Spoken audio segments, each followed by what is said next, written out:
Masyarakat akhir-akhir ini banyak kebingungan dengan apa yang terjadi dalam berita nasional tentang perkembangan ekonomi di Indonesia. Ada apa kok baru 6 bulan pemerintahan baru menampakkan jalannya, isinya berita negatif semua di mana-mana dalam masalah ekonomi. Seperti daya beli masyarakat menurun karena jumlah kelas menengah turun 9 juta orang dalam 5 tahun terakhir. Mega korupsi yang merajalela membuat investor besar takut berinvestasi. Kemudian turunnya harga-harga komoditi dunia akibat low demand atau permintaan yang rendah. Kemudian ketika Pak Presiden mengatakan akan membuat penjara di pulau terpencil untuk para koruptor, yang mungkin dipertanyakan adalah koruptornya yang mana ya Pak, atau siapa ya Pak? Bukannya koruptor itu pastinya adalah pejabat yang bisa jadi anak buah atau pasukannya sendiri, atau yang 10 tahun terakhir menjabat kemarin yang juga konco-konco. Namun kalau tebang pilih atau kejaksaan atau KPK di drop fulus oleh para terduga pejabat-pejabat tadi,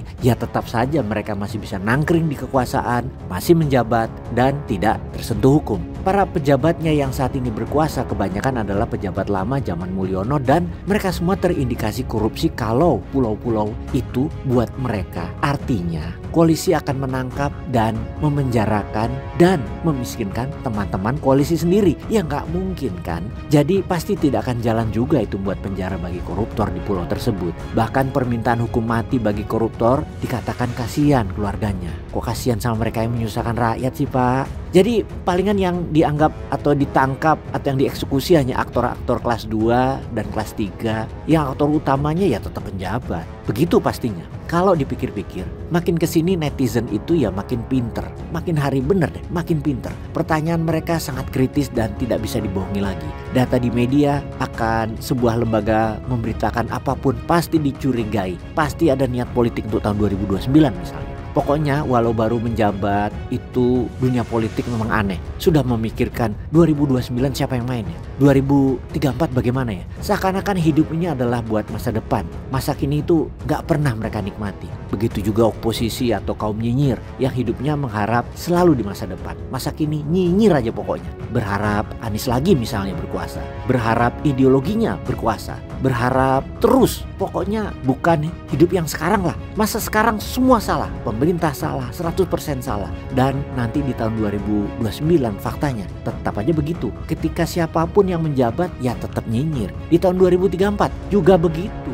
Komplain aja hidupnya. Toto mati masuk neraka, komplain lagi sama Allah. Kembali ke ketajaman komentar netizen yang sangat lihai. Melihat 400 triliun anggaran Koperasi Merah Putih itu adalah penggalangan kekuasaan untuk Mulyono CS di tahun 2029. Itu tuduhannya para netizen. Yang mana Koperasi Merah Putih adalah bentuk lain dari IKN. Gitu komentar mereka. Demikian tajamnya netizen itu menguliti setiap kebijakan dari pejabat yang terafiliasi Mulyono rupanya. Tapi kenyataan saat ini menunjukkan sinyal berbahaya sebenarnya. Dunia bukan seperti apa yang kita ketahui lagi di luar sana. Perang tarif ini sangat mematikan bagi negara yang tidak menyiapkan solusinya. Bayangin ya yang kejadian di dalam negeri Indonesia. Padahal indikasinya sudah terpenuhi loh. Apa itu? Syarat akan terjadinya krisis itu sudah terpenuhi. 1. IHSG anjlok dan volume perdagangan mengecil, termasuk keluarnya para investor asing dan investor asing. Tinggal Asep yang ada di bursa dengan sedikit asyong yang nyangkut sahamnya. Yang kedua adalah rupiah melemah, terlemah sepanjang sejarah sampai ke 16.900-an dolar rupiahnya. 3. Perusahaan banyak yang bangkrut dan PHK massal. 4. APBN Indonesia jebol. Pendapatan negara itu minus 28%. Penerimaan pajak minus 41,9%. Bayangin. Utang negara hampir 9.000 triliun dolar. Belanja kementerian dan lembaga turun minus 45,5%. Defisit APBN 23,45 triliun. Sahabat, lalu apa solusinya dari negara? Atau sahabat, ada usul nggak? Peace.